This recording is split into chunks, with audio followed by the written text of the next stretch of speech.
ناراض مت ہوئیے گا، ہمارے بہت سارے نمازی بھائی کہتے ہیں کہ صاحب الحمدللہ 40 سال سے نماز پڑھ رہا ہوں، لیکن ان سے نماز سن کر دیکھ لیں، نہ الحمد صحیح پڑھتے ہیں نہ اس کے ساتھ سورت صحیح پڑھتے ہیں، نمازوں کا ٹھکانہ ہی نہیں ہے۔ وجہ اس کی کیا ہے؟ ہم نے دیکھ دیکھ کے نماز سیکھی ہے، کسی عالم سے کتاب پڑھ کر نہیں سیکھی ہوتی۔ ہم مسجد میں آتے ہیں، ایک یوں تکبیر لگا، کہتے ہیں یہ بھی کوئی طریقہ ہوگا، ایک آئی، یہ بھی کوئی طریقہ ہوگا، ایک آئی،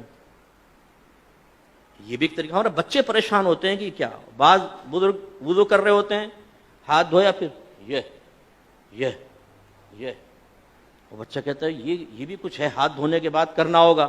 اب اسے پتہ نہیں یہ سنت ہے یہ خلاف سنت۔ ہمارے نوجوان بعض اوقات نماز پڑھ رہے ہوتے ہیں، پف نکلی ہوئی، ٹوپی غائب۔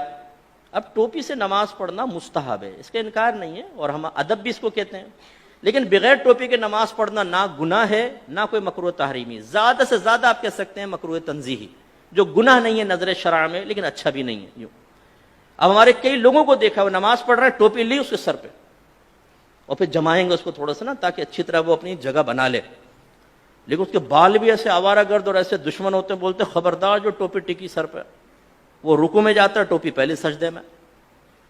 یہاں تک میں نے دیکھا ہے نوجوان سجدے میں گیا تو اس کو سجدے میں اس کے وہ جیسے نٹ کس رہے ہیں اس کے سر کے اوپر۔ ارے بھائی اس کو ٹوپی پہننا کوئی لازم نہیں تھا، آپ کا یہ اس کو اس طرح تنگ نہ کرنا واجب تھا، آپ نے کیا، آپ گناہگار ہوئے۔ سرکار نے تو نمازی کے آگے سے ایک قدم بڑھنا منع فرمایا، آپ پوری تباہ زمائی کر رہے ہیں اس کے سر کے اوپر ٹوپی لگانے کے سلسلے میں۔ ایسی بیٹا آنکھیں بند کر کے نماز نہیں پڑھتے ہیں، آنکھیں کھول کر پڑھتے ہیں۔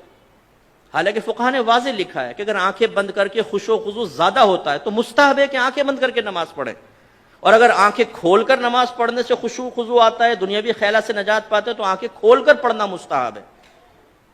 سمجھانا کیا چاہ رہا ہوں، دین سیکھا نہیں ہوتا ہم نے، سنی سنائی بات یا مسجد میں آ کے وہی آبزرویشن کے ذریعے جو ہم نے سیکھا ہوتا ہے اسے دوسروں پر مسلط کر رہے ہوتے ہیں۔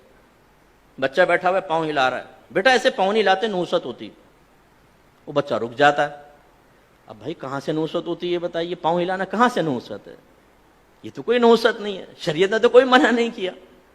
لیکن وہی بچہ اگر فجر کی نماز چھوڑ رہا ہو تو اس کو اتنی سختی سے نہیں سمجھائیں گے نا، بچہ تھکا آ رہا ہے، رات میں سو گیا، کوئی بات، پوری رات محفل نعت میں شرکت کر کے سنی ٹناٹن قطعی جنتی نعت خانوں کی زبان پر فجر کی نماز چھوڑ رہا ہوتا ہے نا، نہ جماعت سے نماز پڑھے گا نہ فرض پڑھے گا، 4 بجے تک محفل ہوئی ہے، اس کے بعد اسکوٹر گھمایا، آ کے بستر پر سو گئے، مؤذن کہہ رہا ہے حی علی الصلاۃ حی علی الفلاح، اور وہ تصوراتی اور خوابی دنیا سے جواب دے رہا ہے کہ حضور نعت خوانی میں شرکت کر تو لیے، جنتی ہو تو چکا ہوں، بلا حساب و کتاب تو ہم جنت میں چلے جائیں گے۔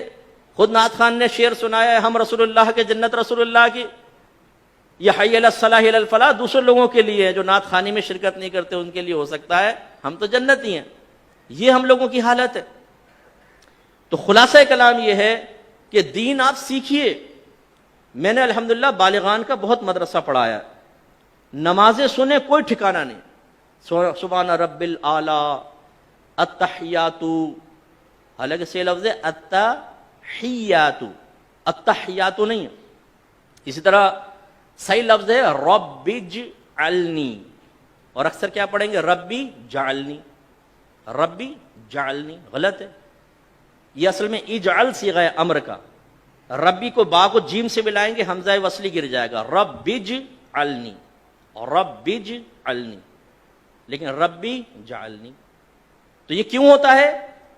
آپ میں سے بہت سن ہو سکتا ہے کتاب دیکھ کر بھی سیکھا ہو، لیکن آج سے 35 سال پہلے 40 سال پہلے، اب وہ بیچ میں جو غلطی آئی وہ پختہ ہوتی چلی گئی، بتائیے نہیں۔ اس لیے ناراض مت ہوئیے گا، آپ میرے بزرگ ہیں، میرے بڑے ہیں، جو بزرگ بیٹھے ہوئے جو ہم عمر ہیں اور جو چھوٹے ہیں وہ بچے ہیں، لیکن ایک دفعہ اپنی نماز کسی قاری صاحب کو سنا دیں۔ پہلی بات تو یہ کہ جس کو ڈر ہوگا نا خوف کہ میں پھنسوں گا، وہ سنائے گا ہی نہیں، وہ کہے گا مفتی صاحب نے ٹھیک کہا لیکن اللہ کی رحمت بہت بڑی ہے، اللہ معاف کرنے والا ہے۔ بھائی اللہ تعالیٰ رحمان ہے، رحیم ہے، لیکن وہ قہار و جبار بھی تو ہے۔ اس کی قہاریت اور جباریت کو فراموش کر کے صرف رحمانیت پہ نگاہ کرنا یہ نبیوں کا طریقہ نہیں ہے۔ وہ وصف نبوت حاصل کرنے کے باوجود، صحابہ کرام وصف صحابیت حاصل کرنے کے باوجود ڈرتے رہے اپنے رب سے، وہ رحمت کا یقین بھی رکھتے تھے اور اللہ کے عذاب سے بھی خوفزدہ رہتے تھے۔ یہ ایک مومن کی شان ہے۔ تو سیکھیے،